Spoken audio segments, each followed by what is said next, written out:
Hello, I'm Matt and welcome to Badger Workshop. So I've been working in my living room and it's been fine, but I could really use a place to do some of the more dirty jobs. Trouble is, timber prices are still really high and I can't afford to build a new workshop yet. But Machine Mart have reached out to me and they've sent me one of these Clarke Garages, and I think it's going to be a great solution, give me somewhere to work until I can get the proper workshop built. So the garden was pretty grown over with lots of weeds, and under all this gravel was some plastic sheeting which had perished, so it was a really big job to get it all removed. But with it all out, I could then just use a rake to level everything off as best I could. Now, I don't want a muddy base to work on, so I'm going to put down one of these weed-proof membranes.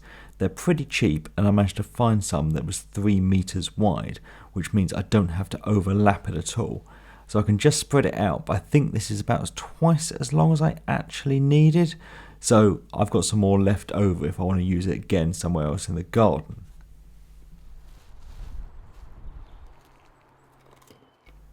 Now, to hold it in place, I got some of these stakes.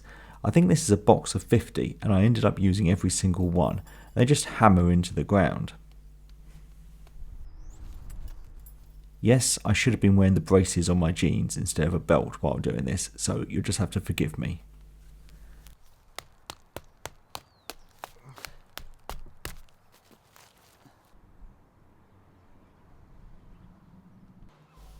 Now, the garage itself is a pretty damn heavy thing, which is probably a good sign. So I'm using the dolly that I made years ago, probably the best thing I've ever made. I just use it so often, and when I moved house it came in particularly useful. Anyway, I get it manhandled onto that, and then I can take it round to the back of the garden.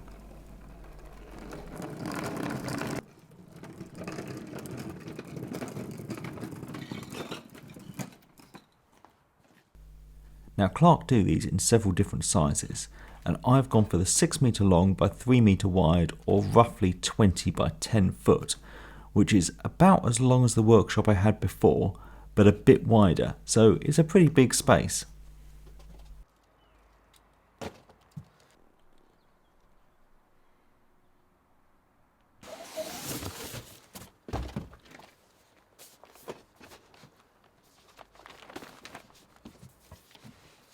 I started to get it unpacked and it was all the canvas at the top, so I got those removed and then I came across the manual.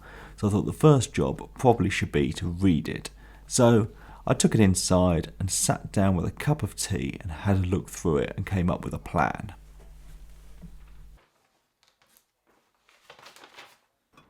Now it suggested counting all the bits and ticking them off, making sure they're all there.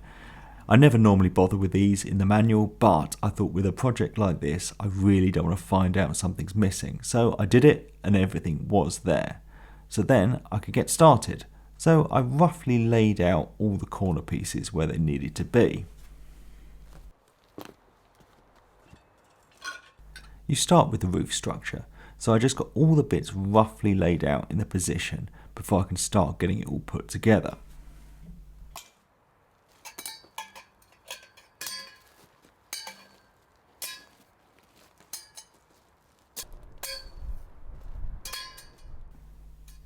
Now the bits attach in several different ways.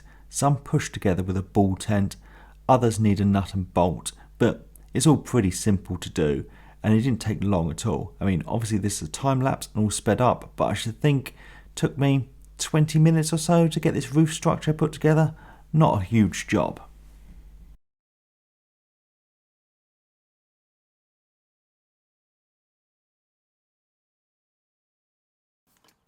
Here you can see the ball tent pieces that just snap together, and then these other pieces have a square-ended bolt that goes through, and then you just need a washer and a nut on the other side.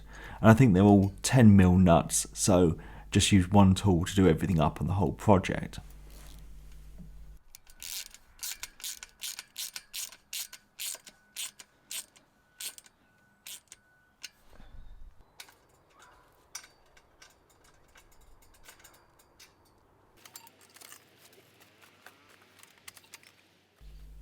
I really wish I put my braces on these days. I do apologise.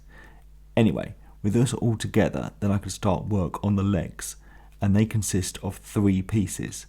So on the outside corner legs, you get these curved like hockey stick shaped bits, and then onto the other internal legs, or the legs that aren't on the corners I should say, again it's 3 pieces, but they're going to get a foot put on them.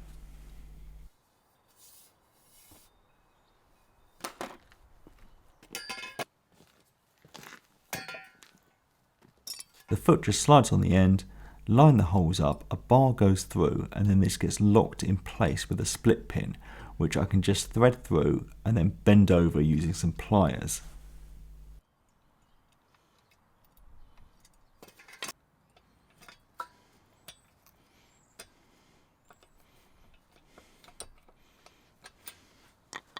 Right, so I got the roof structure up, and then I've stopped because you really need 2 people to do any more, so I've been waiting for the apprentice to turn up. Unfortunately, it's really windy today, so I don't think we're going to get much done, but while she's here, we're going to get the legs on. So I got the legs put together last time, and the idea is you put them on in one piece. Well, I've built a few marquees before, and I've always done them in sections, so we're going to try and put them up in one. If not, we'll break them down again and just put a little bit on at a time and kind of edge it up. But we'll see how we get on.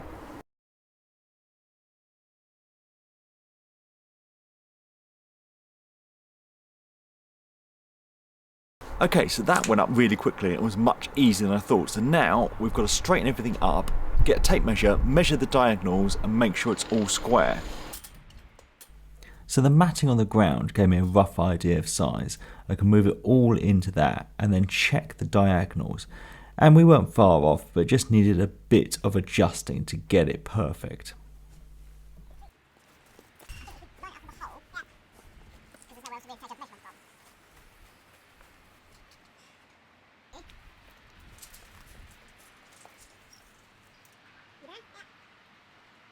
So this whole thing is 10 foot wide, so now I'm going to take measurements going along from either side to make sure it's a consistent 10 foot all the way along. So I shouldn't keep mixing my metric and imperial. It's not 10 foot, it's 3 meters. Anyway, we set it to that, but it didn't make the legs quite in line.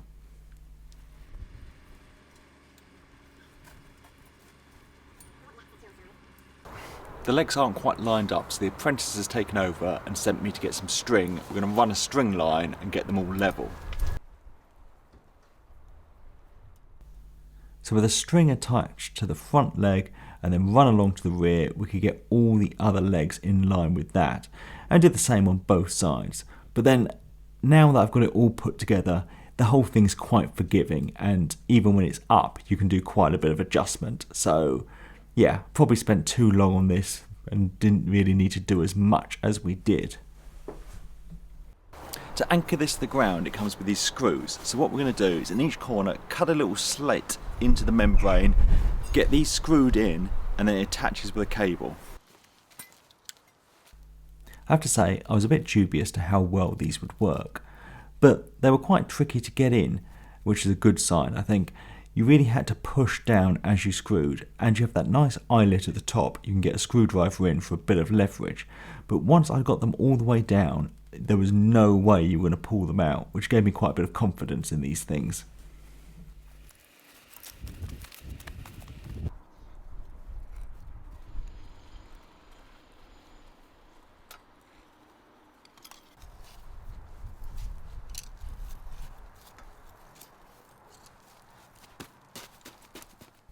Now with one of these in each corner, it can be anchored with a wire onto the foot.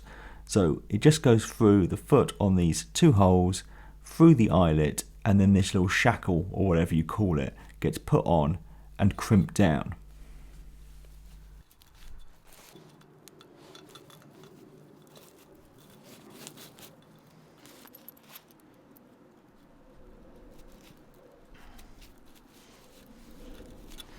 Not yet. Get on with it. I'm going as quick as I can.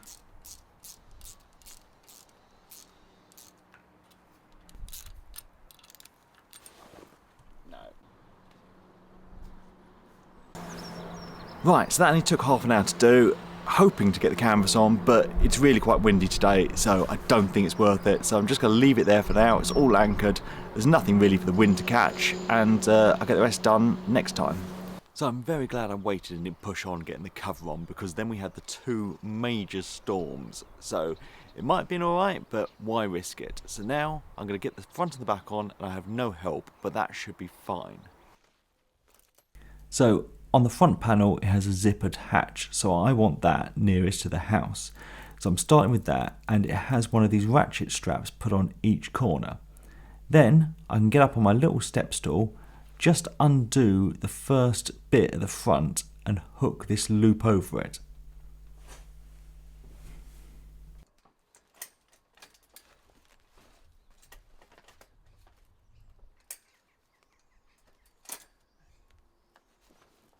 Then I can move over to the corner pieces and do the same there. It all looks very floppy at the moment, but that's what the ratchet straps are for. It's going to pull everything nice and tight.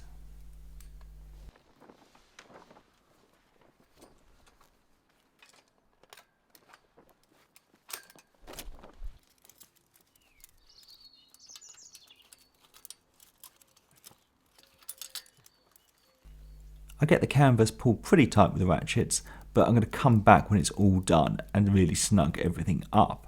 So with that front one on, I can move to the back and do exactly the same thing.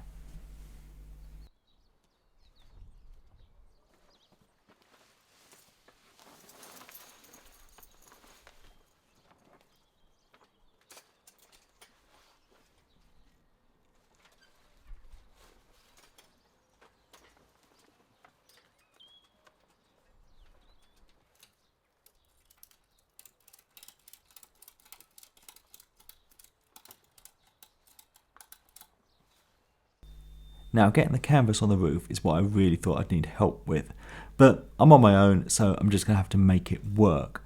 And there's not much space down the side either to make it worse, but I get it pushed down between the fence and the side supports. And then there's an eyelet in the corners, so I've just got some paracord. I'm going to tie that on and throw it over the roof.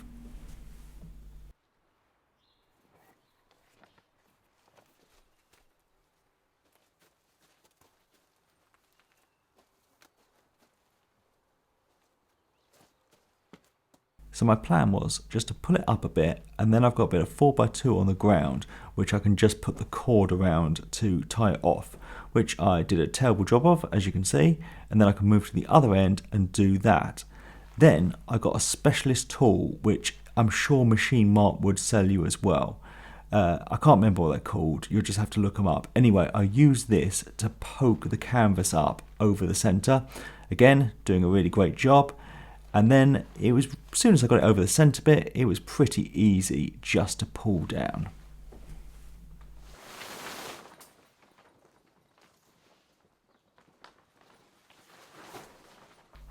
Now this main tarp also has 4 ratchet straps, one in each corner. They also go on the legs and can be tightened down. And then it's all starting to feel pretty secure.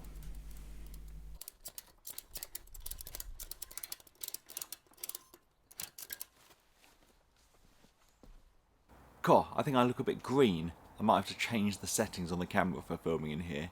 Anyway, that went on, and it was pretty easy. Pretty easy. I would definitely recommend 2 people. In fact, I reckon 2 people on ropes and 1 person like with the broom pushing it up would make it even easier. But needs must. Anyway, now when you get the tubes down the side. So these 2 bits of tube get pushed together, one long, one short, and we're just going to make sure the holes on the end are lined up. Then they slot into these little envelopes down the side, and then they can be put on with brackets. The brackets get tightened down with M10 bolts again, so I actually chucked up a bit in the drill and I could use that. But before tightening them up fully, I just pull down on the poles to make sure the canvas is as taut as it possibly can be.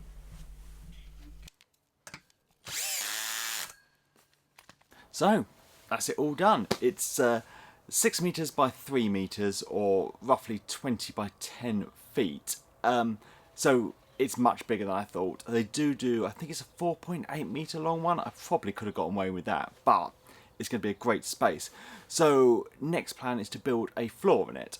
So the plan overall is this is going to be the size of my workshop, the one I'm going to build maybe next year.